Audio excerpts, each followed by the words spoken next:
गुजरात के मोरबी में cable bridge हादसे में मरने वालों की तादाद 143 पहुंची। मरने वालों की आंकड़ा और बढ़ने की आशंका। केबल हादसे में रेस्क्यू टीम ने अब तक 177 से ज्यादा लोगों को रेस्क्यू किया। कई लोग अभी भी लापता। केबल ब्रिज प्रबंधन टीम के खिलाफ पुलिस ने केस दर्ज किया। गैर इरादतन हत्या और लापरवाही का मामला दर्ज।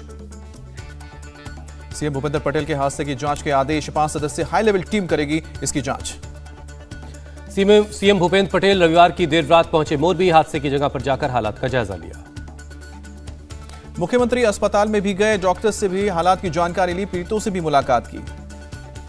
राजकोट के सिविल अस्पताल में तैयार किया गया अलग से आइसोलेशन वार्ड। घायलों के आने का सिलसिला लगातार जारी है। सीएम भूपेंद्र पटेल ने देर रात बुलाई मोरबी की डीएम के दफ्तर में बैठक। राज्यों के मंत्री और सांसद सभी अधिकारियों के साथ की समीक्षा बैठक। एनडीआरएफ की 5 टीमें रेस्क्यू के काम में लगी हैं। मच्छू नदी में रात भर चला लोगों के तलाश करने का काम। भारतीय नौसेना के 50 और वायुसेना के 30 जवान और रेस्क्यू में जुटे। वायुसेना के गरुड़ कमांडोज को भी लगाया गया। एसडीआरएफ की 3 और स्टेट रिजर्व पुलिस की 2 टीम के अलावा फायर ब्रिगेड की टीम आधुनिक उपकरणों के साथ मोरबी पहुंची। राजकोट, जामनगर, दीव और सुरेंद्र नगर से बुलाई गई हैं टीमें। केबल ब्रिज पलटकर मच्छू नदी में गिरा। कई लोगों के ब्रिज के नीचे दबे होने की आशंका। पुल को हटाने में जुटी है रेस्क्यू टीम। मच्छू नदी में अभी कई लोगों के दबे होने की आशंका है। नदी के अंदर रात भर गोताखोर तलाश करते रहे। गोताखोरों ने रात में भी नदी से निकाले शव। नदी में गंदगी भरी होने की वजह से तलाशी के काम में मुश्किलें आ रही। सेना की रेस्क्यू टीम के मुताबिक नदी के किनारों पर फंसे हो सकते हैं लोगों के शव। आर्मी के 8 कॉलम रेस्क्यू के काम में लगे हैं। रेस्क्यू टीम के पहुंचने से पहले स्थानीय लोगों ने किया बचाव का काम। कई लोगों को नदी से बाहर निकाला। राज्य सरकार में हादसे में मारे गए लोगों के परिवार के लिए 4-4 लाख मुआवजे का और घायलों के लिए 50-50 हजार मुआवजे का ऐलान किया। केंद्र सरकार ने पीएम राहत कोष से मृतकों के परिवार को 2 लाख मुआवजे का ऐलान किया। घायलों को 50-50 हजार रुपए का मुआवजा। मोरबी में मच्छू नदी पर बना केबल ब्रिज रविवार की शाम 6:30 बजे टूट गया था। करीब 140 साल पुराना है ये ब्रिज। केबल ब्रिज की क्षमता महज 100 लोगों की थी, जबकि पुल पर सवार थे 500 से ज्यादा लोग। स्थानीय लोगों के मुताबिक मना करने के बावजूद ज्यादा लोगों को पुल पर जाने की इजाजत दी गई। मोरबी केबल ब्रिज को 26 अक्टूबर को ही खोला गया था। 6 महीने से मरम्मत का काम चल रहा था। मरम्मत के बाद बिना फिटनेस सर्टिफिकेट के खोल दिया गया था पुल। रेनोवेशन में आई थी 2 करोड़ की लागत। केबल ब्रिज हादसे के बाद सामने आई मानवता की तस्वीर। स्थानीय लोगों ने ह्यूमन चेन बनाकर एम्बुलेंस के लिए रास्ता लगाया। केबल ब्रिज टूटने के बाद एक तरफ से लटका एक शख्स एक हाथ से ब्रिज को पकड़े और दूसरे हाथ से एक महिला को बचाता हुआ नजर आया। केबल हादसे के बाद दिखी बेबसी की तस्वीर। पुल से लटके दिखे कई लोग। पीएम मोदी ने केबल ब्रिज हादसे पर जताया शोक। पीएम के आज मोरबी आने की है संभावना। राष्ट्रपति द्रौपदी मुर्मू ने हादसे पर ट्वीट करके जताई चिंता। पीड़ितों की सलामती के लिए प्रार्थना की।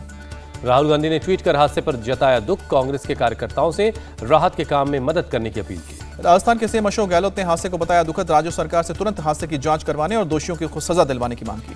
भारत के पहले गृह मंत्री सरदार वल्लभ भाई पटेल की आज जन्म जयंती। केवड़िया में आयोजित किया जाएगा राष्ट्रीय एकता दिवस समारोह।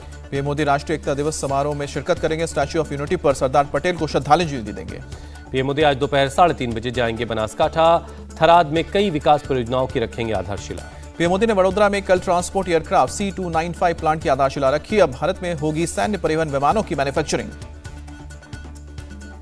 पीएम मोदी ने किया दावा 2025 तक हमारा रक्षा विनिर्माण का लक्ष्य $25 बिलियन को पार कर जाएगा। छठ महापर्व का आज आखिरी दिन। छठ व्रतियों ने नदी और तालाब में खड़े होकर उगते सूर्य को अर्घ्य दिया।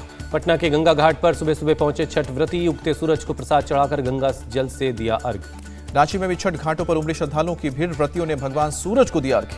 दिल्ली के आईटीओ में यमुना के तट पर सुबह सुबह पहले छठ व्रती उगते सूरज को दे रहे हैं सूर्य का अर्घ्य। लखनऊ में धूमधाम से मनाया गया छठ। ढोल नगारों के साथ छठ व्रतियों ने सूर्य को अर्घ्य दिया। कोलकाता में गंगा के किनारे श्रद्धालुओं की भारी भीड़। व्रतियों ने सूरज को अर्घ्य दिया। गुवाहाटी में भी धूमधाम से मनाया गया छठ। सीएम हेमंत बिश्व शर्मा सुबह सुबह घाट पर पहुंचे। अमेरिका में भी मनाया गया छठ महापर्व। नदियों के किनारे भारतीय समुदाय के लोगों ने सूरज को अर्घ्य दिया। नेपाल के काठमांडू में छठ महापर्व पर घाटों पर उमड़ी भीड़। व्रतियों ने दिया उगते सूर्य को अर्घ्य। पाकिस्तान में पूर्व पीएम इमरान खान के लॉन्ग मार्च में बड़ा हादसा। मार्च कवर करने आई एक महिला पत्रकार सदफ नईम की मौत। दक्षिण कोरिया में हैलोवीन पार्टी में हादसे में मरने वालों की तादाद 153 तक पहुंची। 20 विदेशी नागरिकों की मौत। इटली में हुई फासिस्ट नेता मुसोलिनी की वापसी। मुसोलिनी की जन्म जयंती पर रोम में निकाली गई रैली। फिलीपींस में एक गांव में बाढ़ को सुनामी समझकर भगदड़ मची। ऊंची जगह की तरफ भागते कई लोग कीचड़ में फंसे। पर्थ में साउथ अफ्रीका ने टीम इंडिया को 5 विकेट से हराया। मिलर मार्करम ने अर्धशतकीय पारी खेलकर मैच पलट दिया। T20 वर्ल्ड कप में आज ऑस्ट्रेलिया और आयरलैंड के बीच होगा मुकाबला। दोपहर 1:30 बजे से ब्रिस्बेन में खेला जाएगा मैच। इंडिया टीवी हर वक्त हर जगह डाउनलोड करने के लिए सर्च करें India TV news Google play store या ऐप स्टोर पर।